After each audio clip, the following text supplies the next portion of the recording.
कमर। अच्छा 16 बरस की उम्र, बारी लचकती कमर। अरे सुनिए जी कहिए। आके गले से लगा लीजिए, हमको दीवाना बना लीजिए। अच्छा। रूप को सजा के धूप से बचा के बालों में गुलाब लगा लीजिए। अरे दिल में जनाब बसा लीजिए। ख्वाब से जगा के आज मुस्कुरा के खुल के जरा मजा लीजिए।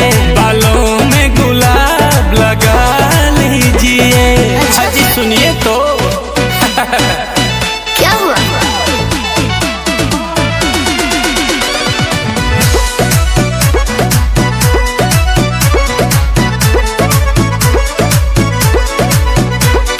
हूर जैसी लागे तू गोरी, राहें चलती हुई। रंग बदले मौसम के जैसे तू बदलती हुई। कितना प्राकृतिक दृश्य है, हैं?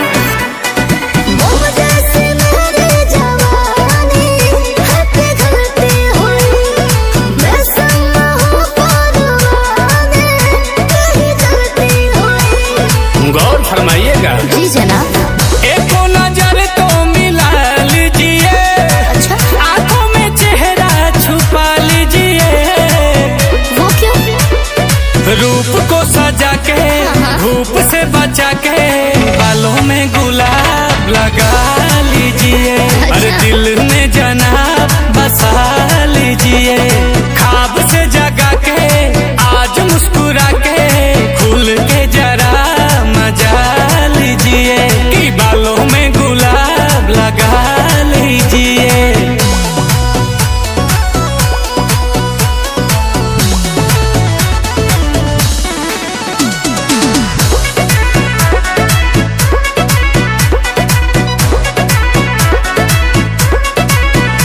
अरे तू ही मेरी आशिकी है, प्यार कैसे ना हो।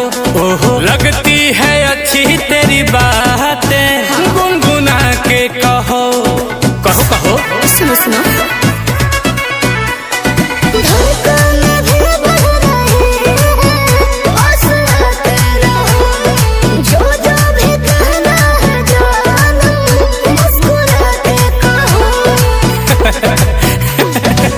बस जरा सा बुला लीजिए, बाहों में अपने सुला लीजिए। सुनिए रूप को सजा के धूप से बचा के बालों में गुलाब लगा लीजिए। दिल में जनाब बसा लीजिए। अरे ख्वाब से